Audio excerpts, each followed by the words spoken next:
Thank you, Bharti ji, for joining us. So, I would like to tell all our viewers that Bharti ji is Shakti Shalini's honorary secretary and currently heading the organization. She has expertise in women empowerment and child protection. So, Bharti जी, जो शक्ति शालिनी है वो 1987 में start हुआ था. Please tell us about how your journey has been. जब आपने ये ऑर्गेनाइजेशन ज्वाइन किया होगा या आप इतने सालों से इसके साथ जुड़े हुए हैं, so how was your journey like and what was the vision behind it? Please tell us. शक्तिशाली ने जो शुरू किया था 2 महिलाओं ने, और दोनों महिला एक दूसरे को जानती भी नहीं थी। दिल्ली के अलग अलग हिस्से में रहती थी। उनकी दोनों की लड़कियां को जिंदा जलाया गया दहेज के लिए, दाऊदी के बारे में। और जब इनको जिंदा जलाया गया तो दोनों महिलाएं हिल गई। उनको लगा क्या हुआ। एक लड़की तो ग्रेजुएट भी थी, ऐसा नहीं था कि पढ़ी लिखी नहीं थी। तो इनको महसूस हुआ कि ये हमने बहुत भारी गलती कर दी कि ससुराल वालों ने थोड़ा मांगा, देते गए। बाद में इतना मांगने लगे कि वो इनके बस की बात नहीं। और जब ऐसे बात हुई तो फिर इनको महसूस हुआ कि ये हमने बहुत भारी गलती की और हमें अब चुप नहीं रहना है। दोनों बाहर आई, घर छोड़ के। दोनों होम मेकर से, घर में ही काम, अपने घर का ही काम करते, घर में ही रहते थे बस। और वहीं से इन्होंने दोनों अपनी अपनी जगह से बाहर निकल गए। और हम एक विचार वाले लोग होते तो मिल जाते कहीं ना कहीं, ऐसे मिल गए। और इन दोनों ने इस संस्था की स्थापना की 1987 में। और वो इसीलिए कि उस समय पे बहुत ज्यादा दहेज का और दहेज के लिए जलाने जाने का बहुत किस्से होते थे। लड़कियों को मार देने के बहुत किस्से होते थे। इसका मतलब ये नहीं कि अभी दहेज कम हो गया है। देखिए 87 और अभी 2020 है, हम सोचेंगे कि बहुत प्रगति हो गई, मगर अगर आप असल में देखेंगे तो दहेज का प्रकार बदल गया है। दहेज नहीं देने के लिए लड़कियों को परेशान करने के प्रकार बदल गए, जो आपको साफ दिखाई नहीं देते। जला दिया, निकाल दिया, ये सब आपको साफ दिखाई देता, मगर और जो प्रकार है जो अभी चल रहे हैं वो बहुत साफ नहीं दिखाई देते। तो ये संस्था ऐसे शुरू हुई थी और मेरी जर्नी इस संस्था के साथ बहुत बाद में शुरू हुई थी, 1995 में, जब मैं दिल्ली में आई। तब तक मैं दिल्ली में नहीं थी। तो मैं जामिया मिलिया इस्लामिया यूनिवर्सिटी में सोशल वर्क कॉलेज में प्रोफेसर थी, वहाँ पढ़ाती थी मैं। और मेरे स्टूडेंट्स शक्तिशालिनी में जो फील्ड वर्क कहते हैं, वहाँ पे जाके खुद अनुभव करे, देखे कैसे सोशल वर्क कैसे किया जाता है। तो वो प्रयोगशाला जैसा था। तो इसमें शक्तिशालिनी में मेरे स्टूडेंट जाते थे और वहीं से मेरी शक्तिशालिनी के साथ जुड़नी शुरू हुई।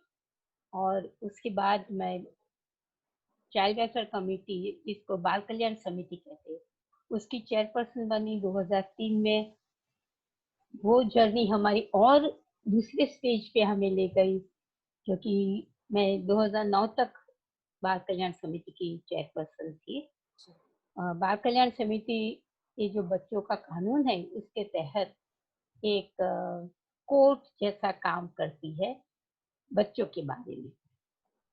और तो हमारे यहाँ जो लड़कियां थी 18, तब आफ्टर केयर कहने बच्चों का 18 साल हो जाए तो उसके बाद क्या उसका कानून में था, मगर वास्तविक रूप से अभी धरातल पे उसकी प्रक्रिया बहुत आई नहीं थी।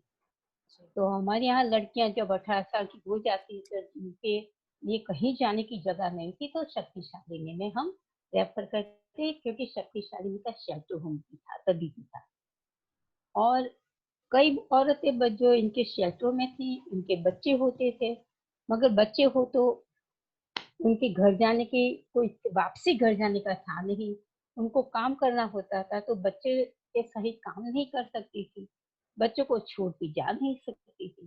तो ऐसे समय पे बाल कल्याण समिति के द्वारा इनके बच्चों का हम संरक्षण के लिए संस्थाओं में रखते थे। वो पढ़े लिखे और माँ के साथ इनका गहरा रिश्ता भी रहे, और जैसे बड़े बच्चे थोड़े हो जाए और माँ भी सक्षम हो जाए तो बच्चे घर चले जाए माँ के पास।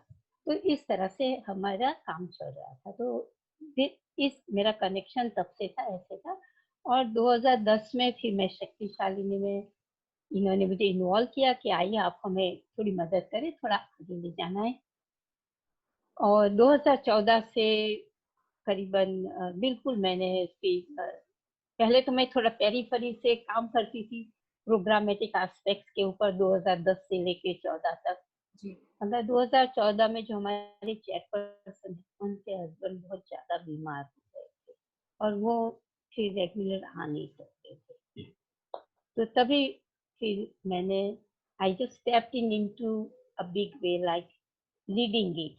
और फिर मैंने अपने विजन से शक्तिशालिनी को अपनी सोच, अपना विजन, जिसमें बच्चों के मुद्दे और नॉट खाली औरतें मगर जेंडर, लिंग सहित जो जो भी लोग आते हैं जिनके साथ भी परेशानी आती है उसके ऊपर और ज्यादा काम शुरू कर दिया। तो दैट इज हाउ मेरा था। That's wonderful. तो आपने जैसे शुरुआत में बताया था कि जिन्होंने महिलाओं ने जो स्टार्ट की थी ऑर्गेनाइजेशन, उनमें से एक बेटी जिनको जलाया गया था वो पढ़ी लिखी थी। ग्रेजुएट होना बहुत बड़ी बात है, बहुत बड़ी बात है, आज भी बहुत बड़ी बात है। ग्रेजुएट है तो आप इंडिपेंडेंट है, आप कमा सकते हैं, आप किसी भी प्रोफेशन में काम कर सकते हैं। भारती जी, मुझे ये बताइए कि अभी जैसे कोरोना वायरस के दौरान बहुत सारी रिपोर्ट्स हमने पढ़ी कि डोमेस्टिक वायलेंस के केसेस बहुत ज़्यादा बढ़ गए, तो जिसमें सिर्फ जो लड़कियां पढ़ी लिखी हैं वो भी फंसी हुई हैं, और वो तो फंसी हुई है जो पढ़ी लिखी नहीं है। मतलब जो फाइनेंशियली डिपेंडेंट है हस्बैंड्स पे, उनका चलिए एक बार हम समझ सकते हैं कि वो एक रिलेशनशिप, एक शादी क्यों नहीं छोड़ती है, पर जो लड़कियां पढ़ी लिखी भी हैं वो ऐसी ऐसे रिलेशनशिप क्यों नहीं छोड़ती? क्या सिर्फ सोसाइटी का डर है या कोई और भी डर है? देखिए, ये जो बात है ना बहुत गहरी है। पढ़ा लिखा होना बहुत अच्छी आमदनी पाना, ये एक बात है। एक व्यक्तित्व अपना मजबूत हो, ऐसा स्ट्रॉन्ग व्यक्तित्व अपना हो, जिसको हम अंग्रेजी में कहते हैं पर्सन हूँ, ताकि मेरे साथ कोई अन्याय न हो, मैं वो अन्याय नहीं झेलूंगी और मैं अन्याय करूंगी भी नहीं। अन्याय और वायलेंस, हिंसा, ये दोनों अलग बात है। तो कमाना, अच्छी डिग्री होना और बहुत स्ट्रॉन्ग पर्सन होना, दोनों एक अलग बात है। क्या होता है, बच्चा जब जन्मता है तब से वो एक परिवार में पलता है।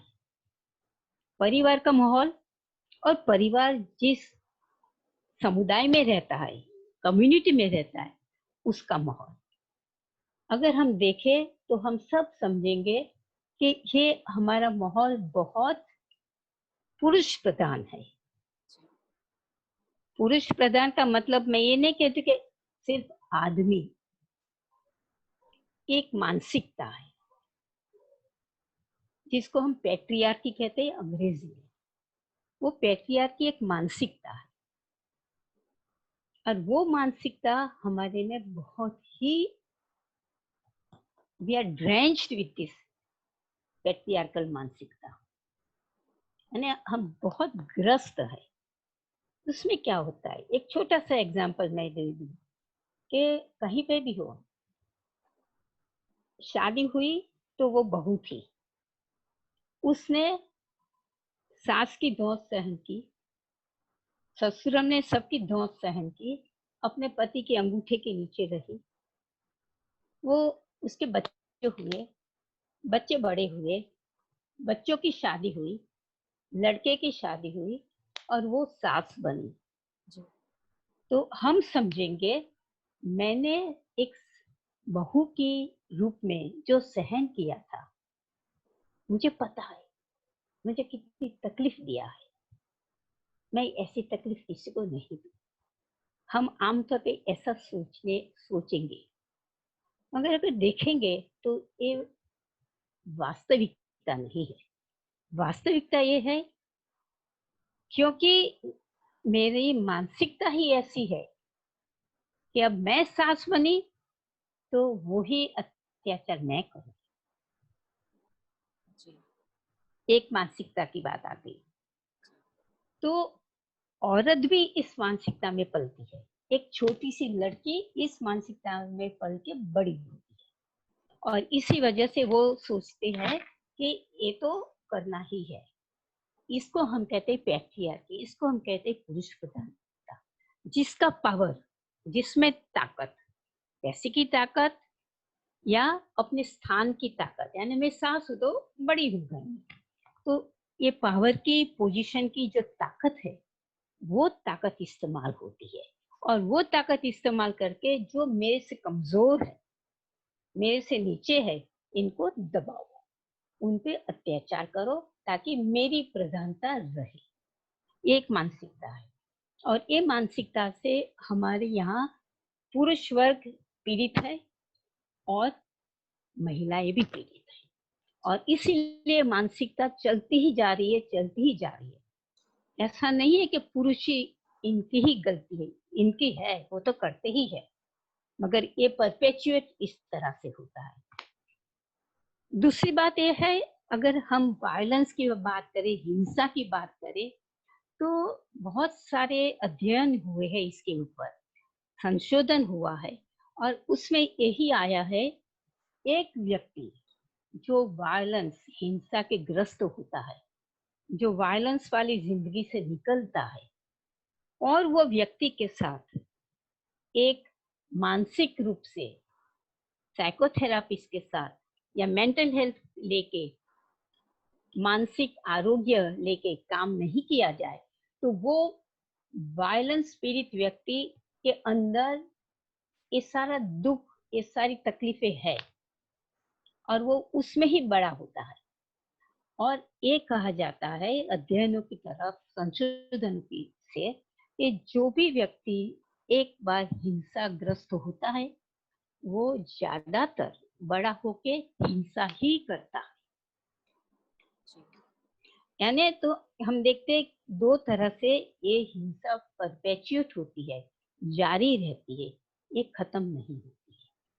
तो ये एक कारण है कि मेरे साथ हुआ मैं करती हूँ, और वो सोच के कोई नहीं करता है, वो इस तरह से इनकी मानसिकता बन जाती है। तो ये दोनों मुख्य कारण है। तो हमारे यहाँ हमें मानसिक आरोग्य के ऊपर बहुत ध्यान देना जरूरी है। हमारे सब लोगों को हमें ये जो मानसिक पैट्रियार्की से ग्रस्त है उसमें से निकाल आना जरूरी है और ये स्तर पे लाना है कि आप पुरुष हो, मैं औरत हूँ, या मैं औरत हूँ मगर मैं अपने आप को पुरुष मानती हूँ, या पुरुष है मगर वो अपने आप को औरत मानते हैं। ये सब भी लोग इंसान हैं और हम सब लोगों को किसी के ऊपर, किसी के पैर कुचलना नहीं चाहिए, किसी के ऊपर हमें हिंसा नहीं करनी चाहिए। ये मानसिकता हमें तैयार करनी है। यानी मैं भी खुश रहूं, आप भी खुश रहो, मैं भी प्रगति करूं और आपकी प्रगति में मैं भी सहारा दूं, तब जाके ये वायलेंस जो है हमारे समाज में वो कम होगा और हम शक्तिशाली इस मुद्दे पे काम करता है। हम जो हिंसाग्रस्त लोग हैं, कोई भी हो, कोई भी लिंग का हो, हमें फर्क नहीं पड़ता है, उनके साथ काम करता है और हम समुदाय में काम करते हैं, ताकि वहाँ हिंसा धीमे धीमे मानसिकता बदलने की कोशिश करते हैं। पैट्रियार्कल माइंडसेट है उसको बदलने की कोशिश करते हैं, और ये कोशिश करते हैं कि जो भी लोग भी हिंसा से ग्रस्त है उनको हम एक मानसिक ऐसा वातावरण दे, इनके साथ हम काउंसलिंग करें, जिस वजह से धीमे धीमे वो उस मानसिकता से बाहर आए। तो ये हमारे दोनों मुद्दे हैं, जिसको हम अंग्रेजी में कहते हैं रिस्पॉन्स मैकेनिज्म। हिंसा हुई तो इनके साथ तो काम करना ही है, बीमार है तो अस्पताल तो चाहिए ही, मगर बीमार ही नहीं हो इस तरह से भी काम किया जाता है। तो हम प्रिवेंटिव मैकेनिज्म्स पे भी काम करते हैं। और हमने ये पाया है हमारे दरमियान, आप और सवाल पूछो उससे आगे जाने से पहले बताना चाहूंगी, हमारा अनुभव ये है, ऐसा नहीं कि हमारे पास पुरुष नहीं आते हैं, हमारे पास काउंसलिंग के लिए पुरुष भी आते हैं, और वो लोग भी आते हैं जो जिसको हम ट्रांसजेंडर कहते हैं, जो औरत अपने आप को पुरुष की भावना होती है, पुरुष या अपने में औरत की भावना होती है, दोनों एक ही लिंग वाले लोग भी कपल बन के रह सकते हैं, ऐसे लोग भी आते हैं, ठीक है। मगर सबसे ज्यादा हमारे पास औरतें आती हैं, और इसी वजह से कई दफे किसी को लगता है कि हम औरतों के साथ ही काम करते हैं, ऐसी बात नहीं है। मगर क्योंकि तादाद औरतों की ज्यादा है, जो ज्यादा सहन करती है और ज्यादा बाहर आ रही है, ऐसा नहीं कि पुरुष के साथ नहीं होता होगा, होता है, मगर अगर वही पैट्रियार्की है जो इनको मुंह बंद कर देती है, कहते हुए कि मैं पुरुष हूँ, मैं आदमी हूँ, और मैं, मेरे साथ ऐसा हो सकता है, नहीं हो सकता है, मगर अगर होता है तो बाहर आता है, वो नहीं आता। तो इसलिए हमारे पास औरतें, हमारा काम आपको कभी लगेगा कि औरतों के साथ ही कर रहे हैं, मगर ऐसी बात नहीं है। हाँ, मगर जिसके साथ हो सबके साथ। तो भारती जी आगे मुझे ये बताइए कि जैसे आपने सर्कमस्टांसेस एक्सप्लेन किए, वायलेंस है, तो मुझे ये बताइए कि अगर कोई लड़की या कोई पुरुष एक सिचुएशन में ऐसे फंसे हुए हैं, तो लीगली क्या उनके राइट्स है, या वो कैसे खुद को प्रोटेक्ट कर सकते हैं? बिकॉज फैमिली का प्रेशर होता है, सोसाइटी का भी बहुत प्रेशर होता है। बिल्कुल बिल्कुल, देखो हमारा पहला बहुत अहम मुद्दा हमारा ये है कि हम तय नहीं करते हैं, शक्तिशाली ने के काउंसलर्स तय नहीं करेंगे कि आपको कोर्ट जाना है, आपको अलग होना है, या आपको साथ रहना है। ये निर्णय, जिसको अंग्रेजी में हम कहते हैं agency of the person, this is our prime backing, we work, हम उस पे ही काम करते हैं कि निर्णय कौन लेगा, वो व्यक्ति लेगा जो पीड़ित है, कि मुझे क्या करना है। और सबको भी सवाल आएगा, जब वो इतनी पीड़ित है और कुछ निर्णय ले ही सकती थी तो आपके पास आती ही क्यों? बिल्कुल सही बात है, जब हमारे पास आती है ना, तब उसको निर्णय लेने की उसकी शक्ति सारी दब गई होती है, दुख से दब जाती है, लाचारी से दब जाती है, और समाज के ये जो नीति नियम है कि तुम औरत हो, ठीक हो जाएगा सब, सहन करती जाओ, आज नहीं तो कल सब ठीक हो जाएगा, ये कोई जादू की छड़ी नहीं है कि आपने घुमाई और ठीक हो गया। तो हमें पता है ये आज निर्णय नहीं लेगी, हम इनको इमीडिएट निर्णय लेने के लिए नहीं कहते, मगर हमारा जो प्रोसेस है काउंसलिंग का, जो प्रक्रिया है काउंसलिंग की, वो हमारी प्रक्रिया ऐसी है कि इस व्यक्ति को धीमे धीमे, जो बादल छाए हुए हैं, जब हम कोई बंद घर में जाते हैं, और ऐसा बंद घर जो 10-12 साल से खुला नहीं है, तो वहां जाले हो जाते हैं। तो आप उस घर में रहने के लिए इस घर को तैयार करो, उससे पहले तो आपको जाले हटाने पड़ेंगे। वो जाले हटेंगे तभी आपको दिखेगा कि कैसा है कैसा नहीं है। ये जाले हम हटाते हैं, एक धुंधलापन आ जाता है परेशानियां सहन करते करते, और समाज के दबाव से, समाज का बहुत जबरदस्त दबाव है। माँ बाप का भी, अब खुद के माँ बाप का भी होता है, चलो कोई बात नहीं, हमारी इज्जत, तुम्हारे ससुराल वालों की इज्जत, तुम्हारी इज्जत, सब तुम्हारे हाथ में है। तो हम इनको ये जाले, पहले तो हमारी जो प्रक्रिया इसमें सारे जाले धीमे धीमे हटाते हैं, तब इसको दिखने लगता है कि क्या है, मैं कौन हूँ, मेरे पास क्या ताकत है, मैं क्या कर सकती हूँ, मैं वो कमजोर नहीं हूँ जो आज तक मुझे सब लोगों ने कहा। मैं भी एक इंसान हूँ, और मैं भी मेरे पति की तरह एक जिंदगी जी सकती हूँ, मैं भी कुछ सोच सकती हूँ, और मेरी सोच भी है। तो ये सब इस स्टेज पे आती है, तब फिर वो अपना भी सोचती है, अपने परिवार का सोचती है, अपने हस्बैंड का भी सोचती है, अपने माँ, सब कुछ, यानी ये काउंसलिंग प्रोसेस से सारी चीज का एक एनालिसिस करने का स्टेज पे वो आ जाती है।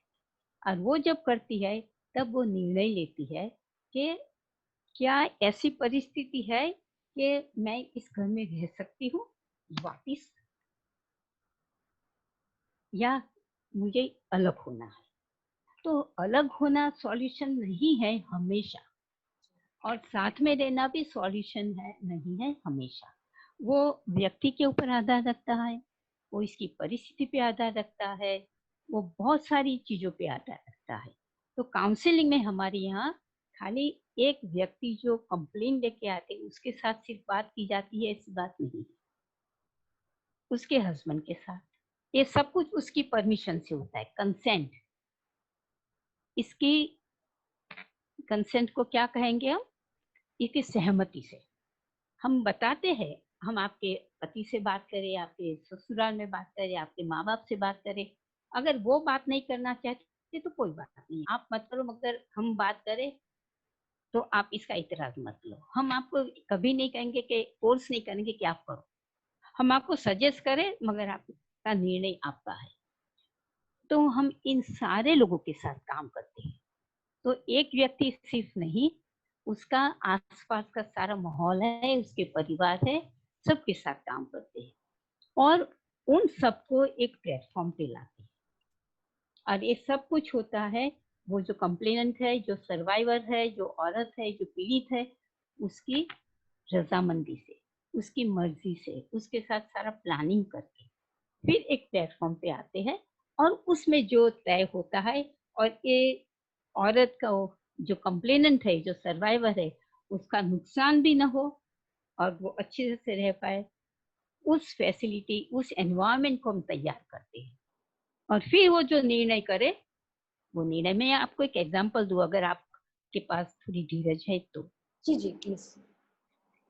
हमारे पास एक औरत आई थी, दिल्ली की नहीं थी, एक छोटी जगह की थी, और वो औरत घर पे, अपने घर पे 2 या 3 बच्चों को छोड़ के आई थी, मगर वो पस्त हो गई थी हिंसा सहन करते करते, और निकल आई। हमारा, जैसे हमने कहा, काउंसलिंग है, इस तरह से कई ऐसे महिलाएं आती है, कई ऐसी बहनें आती है जिनके साथ हिंसा होती है, तो वो घर छोड़ना चाहते हैं। तो उनके लिए हमारे पास एक शेल्टर होम है जिसका नाम है पहचान। वो अपनी पहचान वहां से बनाती है। तो वो शेल्टरों में ये महिला रही, और कुछ 3 महीना, 4 महीना कुछ रही वहां पे। उसका साथ काउंसलिंग जारी था। उसका सास और उसका हस्बैंड, वो लोगों को भी बुलाया गया था, और वो लोग भी आते थे। दूसरे गांव में थे, दूसरी जगह पे थे, दूर थे थोड़ा, मगर उनके कन्वीनियंस के हिसाब से, उनकी सुविधा के हिसाब से इनको समय दिया जाता था, वो आते थे, उनके साथ पहले बात होती थी।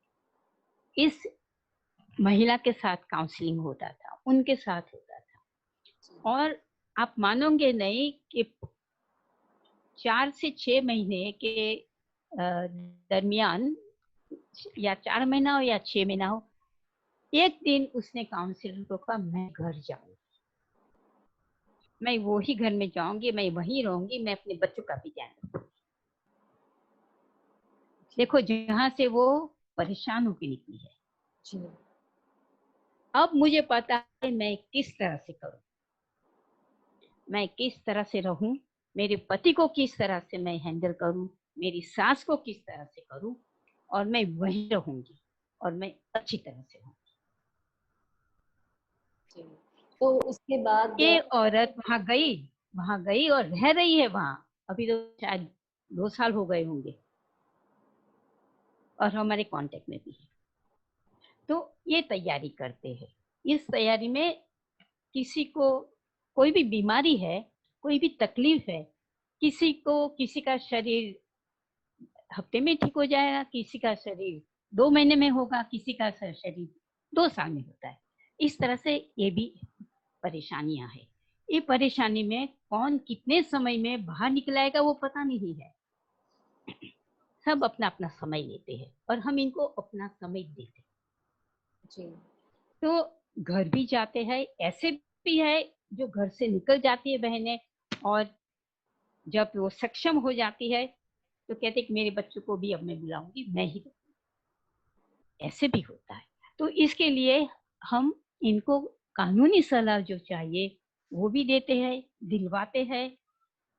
और इनको जो थोड़े सक्षम है तो फाइनेंस कर सकते हैं, तो थोड़ा फाइनेंशियली वो कंट्रीब्यूट करते हैं अपने कानूनी सलाह के लिए। जो सक्षम नहीं है इनको हम कहीं ना कहीं से कानूनी सलाह दिला के और कानूनी कार्यवाही भी करा, इसमें भी मदद करते हैं। जी। ये बहुत अच्छा लगा सुन के, क्योंकि हर बार अलग होना सॉल्यूशन नहीं है। अगर डोमेस्टिक नहीं, बिल्कुल नहीं है। मतलब फैमिली डिस्टर्ब होती है, अगर बच्चे हैं, बच्चे हर किसी को माँ बाप चाहिए, और अगर किसी भी रीजन से वो लोग अलग हो जाते हैं, जैसे कि आप देखेंगे आज डिवोर्स का ट्रेंड बहुत ज्यादा हो गया है, लाइक डिवोर्स केसेस बहुत राइज पे है। तो जो भी रीजन है, कल को फैमिलीज इफेक्ट होती है, कल को बच्चे इफेक्ट होते हैं, तो ये बहुत अच्छा इनिशिएटिव है आपका। I am so happy to hear about it कि आप ये कॉज पे इस तरह से काम कर रहे हैं, जैसे बीमारी की जड़ तक जाना। तो जैसे कि आपने पहचान की बात की थी, तो जब मैं आपकी वेबसाइट जब चेक कर रही थी, तो उसमें मैंने देखा कि आपकी जो पहचान है, वहाँ पे आप कुछ 10 औरतें और कुछ बच्चे अकोमोडेट कर सकते हैं। तो आपके हिसाब से क्या वो शेल्टर होम इनफ है, कीपिंग केसेस इन माइंड, या आप थोड़ा सा उसे एक्सपैंड करने की भी कोशिश कर रहे हैं अभी, या आपको लगता है कि अभी और शेल्टर होम की जरूरत है आपको? इसमें 2 मुद्दे हैं। जी। एक तो हम मानते हैं कि जो भी शेल्टर होम हो वो बड़ा नहीं होना चाहिए, वो छोटा होना चाहिए। क्योंकि ये वो चीज नहीं है कि आपने किसी को सीना सिखाया, जी। मशीन चलाना सिखाया, सीना आ गया, चले गए, ये चीज नहीं है। हम इंसान के साथ काम करते हैं, हम इंसान की भावनाओं के साथ काम करते हैं, हम इंसान की मानसिकता के साथ काम करते हैं, हम एक बदलाव लाने की कोशिश करते हैं। जब हम बदलाव लाते हैं, चेंज लाना, किसी के अंदर वो चेंज लाना, और वो व्यक्ति को महसूस हो कि मुझे बदलना है। जो उनको घाव हुआ है वो घाव दिखता नहीं है, जी। वो घाव मानसिक है, भावनात्मक है, इमोशनल एंड साइकोलॉजिकल।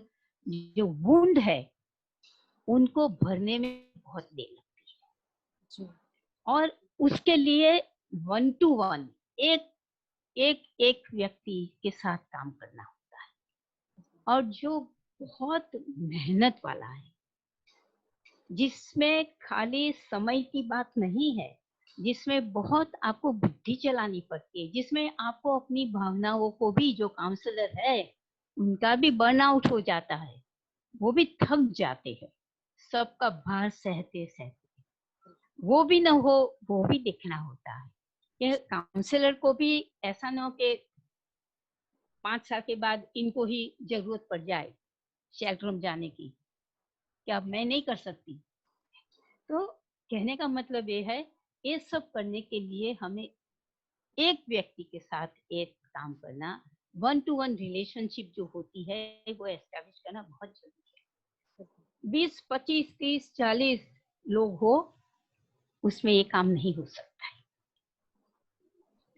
इसीलिए 10 से ज्यादा नहीं रखना चाहिए। 10 इज मैक्सिमम, इज हैंडफुल, क्योंकि 10 औरतें सिर्फ नहीं है, उनके साथ इतने ही बच्चे हैं।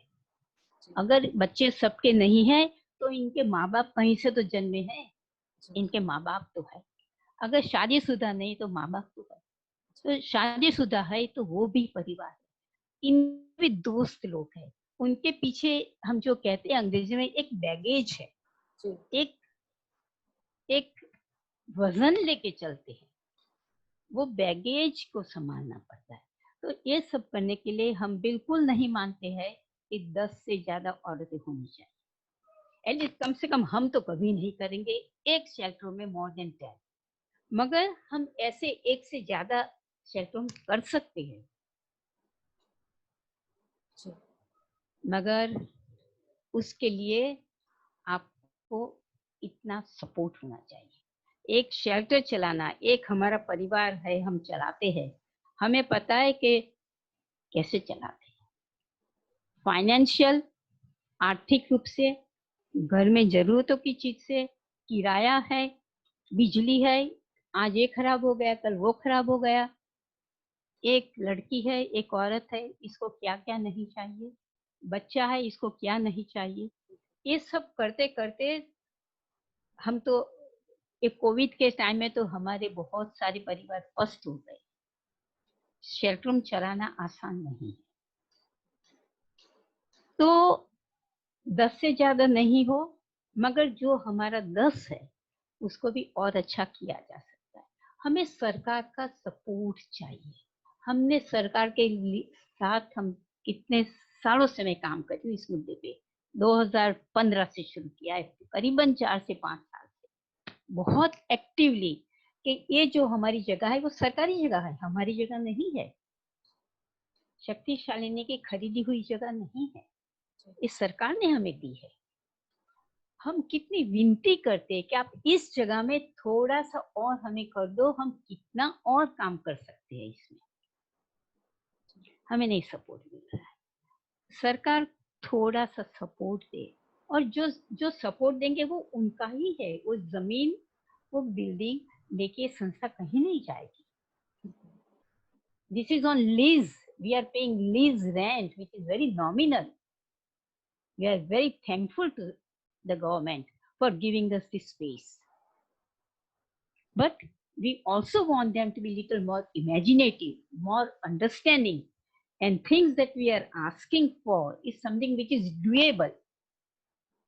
It is absolutely doable. और वो भी अगर सरकार नहीं करे तो हम कैसे आशा रख सकते हैं कि हम दूसरी जगह लेंगे। जो एनजीओ है और हमारा जैसा जो एनजीओ है वो हमेशा सेल्फ सफिशिएंट नहीं हो सकता। वो सेल्फ सफिशिएंसी पे आने के लिए अभी हमें बहुत साल निकलेंगे, क्योंकि हर एक चीज खर्चे पे ही जाती है। और जिस लोगों के साथ हम काम करते हैं सारे वुंडेड है, घायल है, और वो जो घायल है वो घायल आपको कहीं दिखते नहीं है, वो मानसिक और सामाजिक रूप से घायल है, भावनात्मक रूप से घायल है। इनके साथ काम करने के लिए आप इनको ऐसे ट्रेन कर दिया, वो इतने ए रेट की चीज बनाए, कम्पिटिटिव हो, कमर्शियल मार्केट में जाने के लिए बहुत कम्पिटिटिव क्वालिटी चाहिए आपको जी, कीमत भी कम क्वालिटी भी ज्यादा। इन बहनों से हम फोर्सफुली ये काम कभी नहीं कराएंगे, अपनी मर्जी से करेंगे, धीमे धीमे करते हैं समय। तो सेल्फ सफिशिएंसी पे आने के लिए समय लगेगा, मगर तब तक हम बहुत तड़प रहे हैं।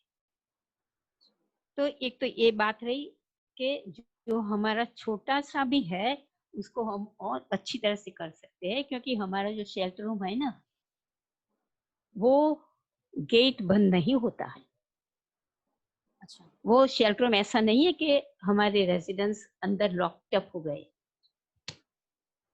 ये लॉकडाउन की कंडीशन की वजह से एक अलग बात होती है कि हम भी घर में लॉक्ड इन है, और they are also locked in जी। And they are locked out. जी। सो ये परिस्थिति की वजह से है। नहीं तो हमारा शेल्टरों में हमारी जो भी कार्यक्रम चलता है, जो कुशलता विकास केंद्र चलता है, वो वहीं चलता है। हमारी कम्युनिटी की बहनें बच्चे सब वहीं आते हैं सीखने के लिए। आजकल बंद है क्योंकि कोरोना वायरस की वजह से। तो इनका पूरा ही कम्युनिटी की, जो हम 5 कम्युनिटी में जहाँ काम करते हैं, वहाँ की बहनें बच्चे सब आते हैं। उनका एक दूसरे के साथ बहुत अच्छा आदान प्रदान होता है। वो बिल्कुल सेग्रीगेट नहीं है। कुछ भी करना हो काउंसलिंग के लिए, वो आते हैं हमारे पास, हमारी ऑफिस तक आते हैं, बस में बैठ के आते हैं, और एस्कॉर्ट की कोई जरूरत नहीं होती है। वो सक्षम है। शुरुआत में जब आती है महिला, तो उसके साथ 2-3 बार जाते हैं, ताकि इसको पता चले कहाँ से बस लेने की, कैसे जाने का, कहाँ उतरने का, कैसे पहुंचने का। सब अपने आप आते जाते हैं। बिल्कुल।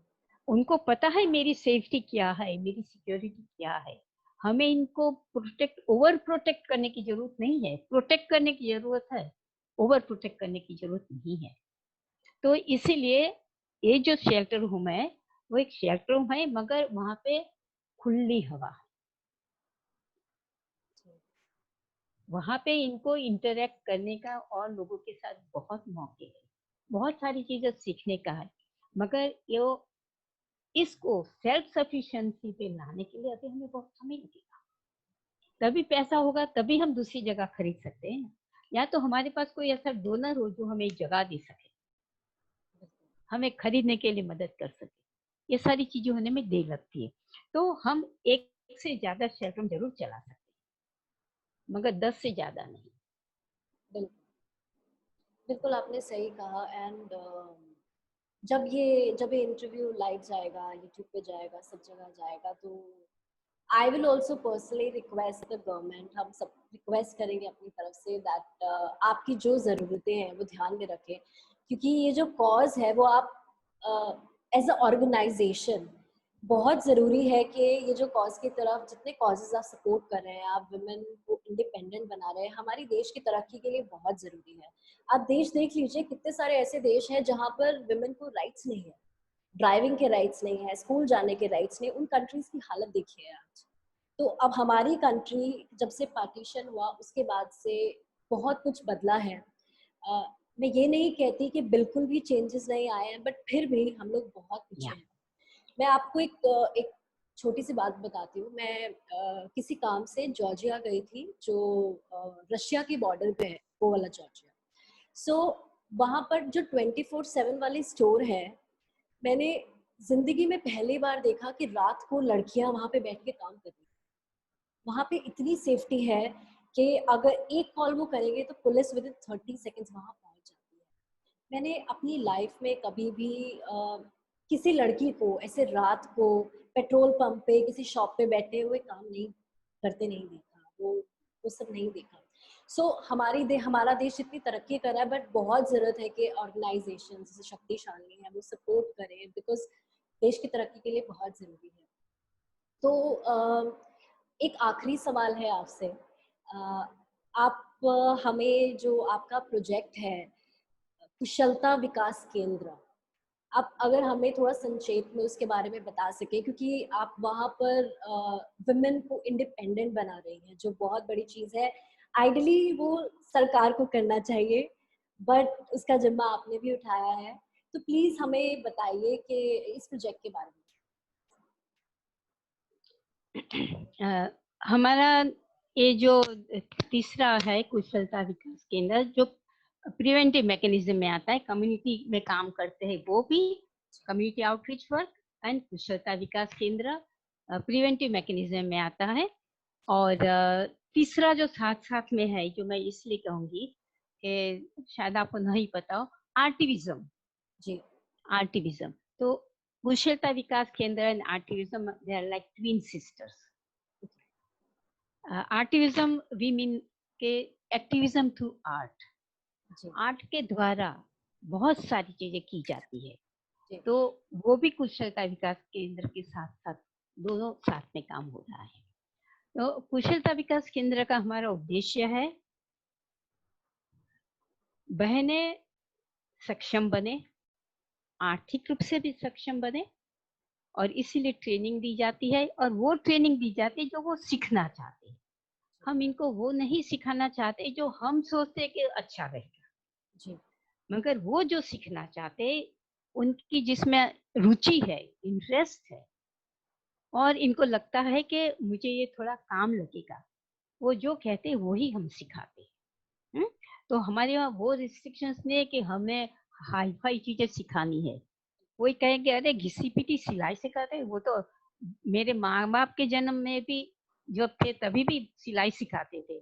मैं भी हो गई अभी तभी भी सिलाती, और अभी मेरे जनरेशन के बाद भी आप यही सिखाते हैं. हाँ, this is what they want. For us agency of the person is most important. जिसके साथ हम काम करते हैं उसको क्या करना है, उसका क्या निर्णय है, वो सबसे ज्यादा जरूरी है. और हम ये चीज को ही बिल्ड करते हैं, इसको ही हम तैयार करते हैं. और थ्रू विकास कुशलता विकास केंद्र, अंग्रेजी में स्किल्स डेवलपमेंट कहते हैं, हम उनका पर्सनहुड तैयार करते हैं. आपको सिलाई सीखना हो तो कहीं पे भी जाके सीख सकोगे. जरूरी नहीं कि शक्तिशाली अकेली कोई संस्था है, हजारों जगह है.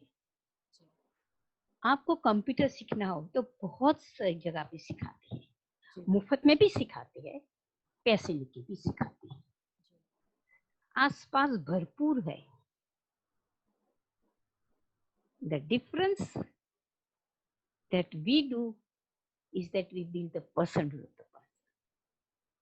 हमारी केवीके स्किल्स डेवलपमेंट सेंटर कुशलता विकास केंद्र हर तरह की कुशलता इस व्यक्ति में लाने की कोशिश करती है. उसका मतलब ये है ये जो व्यक्ति यहाँ सीखने आती है वो व्यक्ति के साथ वायलेंस होता है तो वो अपने लिए खड़ी रहेगी या रहेगा. No to violence. मैं नहीं सहन करूंगी और मैं करूंगी भी नहीं किसी के ऊपर वायलेंस. तो हमारा कुशलता विकास केंद्र इस तरह से है. Economic empowerment itself is just not enough. We have no number of cases coming to us. यहाँ पे वो महिलाएं बहुत पढ़ी लिखी, technically very advanced, earning equal to their husbands, big amount, मगर इनके साथ घर में वायलेंस होता है, हिंसा होती है और वो नहीं निकल आती है. और वो खुशी से नहीं, वो दुखी है. पैसा और शिक्षा और कोई भी तरह की कुशलता itself is not enough. हमारी जो शिक्षा है, हमारी जो शिक्षा की प्रणाली है, वो व्यक्ति को एक सर्टिफिकेट देती है, किताबी ज्ञान देती है. ये हमारी शिक्षा इस व्यक्ति को मजबूत बनने की ताकत नहीं देती है. हम ये करते हैं और इस काम करने के लिए समय लगता है. 5 महीने का कोर्स कर दिया, 6 महीने का कोर्स कर दिया, सीख गए, सर्टिफिकेट दे दिया. हमने 5000 लोगों को ट्रेन कर दिया. We don't believe in mass production. मगर हमारे साथ जो भी व्यक्ति आता है उसके साथ हम गहराई से काम करते हैं. हम घर तोड़ते नहीं है. मैं एक खास कहना चाहूंगी, लोगों के दिमाग में है, खास करके पुलिस सिस्टम के दिमाग में है कि अरे इनको घर में रहने दो, वही तो वहीं की औरत है, इसकी बीबी है, बच्चे है, संभाल लेगी, कोई बात नहीं, मान ले तो क्या हुआ, we don't believe in that. आप तो घर तोड़ते हो, इनको जाने दो घर में, ये हमारे पुलिस हमें कहते हैं। हम घर नहीं तोड़ते, हम दोनों व्यक्ति को सक्षम बनाते हैं, पूरे परिवार को सक्षम बनाते हैं, ताकि वो एक दूसरे के साथ वायलेंस न करे। और वो भी औरत जिसने वायलेंस पा रही है, वो कहे कल उठ के कि नहीं, मेरे साथ इस तरह से बात न करो, मैं आपके साथ अच्छी तरह से बात करती हूँ, आप मेरे साथ भी अच्छी तरह से बात करो। वो ताकत इसको देते।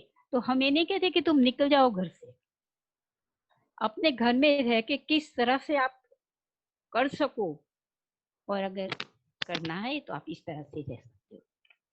अगर किसी को निकलना है तो हम ये नहीं कहते कि तुम्हें नहीं निकलना है, हम तय करेंगे, तुम नहीं निकलोगी, नहीं, पुलिस की तरह हम तय नहीं करते, वो पुलिस तय करती है।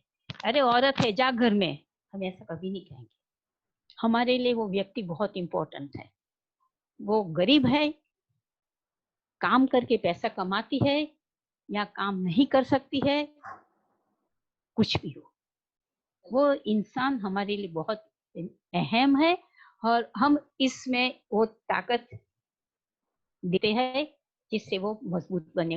और इसलिए हमारा केवीके जो है और हमारा शेल्टर है, it's all working like this.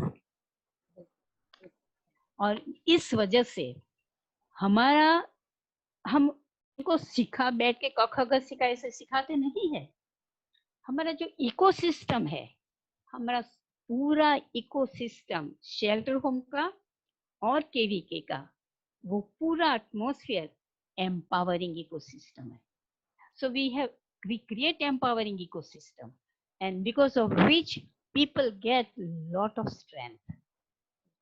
Everything you do not have to teach them, and empowerment you cannot teach. Empowerment you cannot put from outside.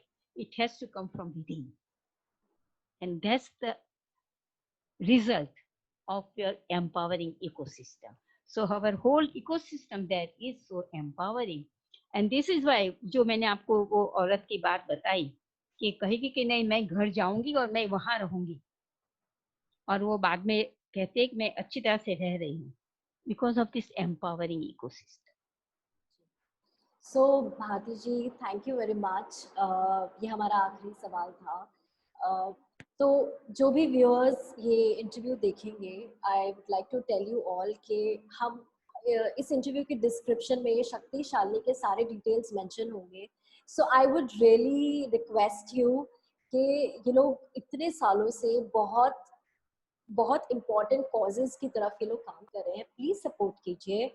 आप लोग जितना जितना डोनेट कर सकते हैं डोनेट कीजिए। एंड मैम, अगर आप वॉलंटियर्स, आप लोग वॉलंटियर्स भी लेते हैं राइट, जैसे स्टूडेंट्स वॉलंटियर्स होते हैं। सो अगर आप मॉनेटरी टर्म में नहीं पे कर सकते हैं, आप स्टूडेंट्स हैं, आप कॉज की तरफ डेफिनेटली कंट्रीब्यूट करना चाहते हैं, तो आप वॉलंटियर कर सकते हैं। प्लीज कीजिए, प्लीज प्लीज सपोर्ट कीजिए इन कॉजेज को। ये हमारे देश की तरक्की के लिए और तरक्की के लिए बहुत जरूरी है। Thank you very much Bharti ji, thank you very much. बहुत बहुत बहुत बहुत शुक्रिया Mridanjali, and I enjoyed talking to you. Thank you so much. Take care, bye.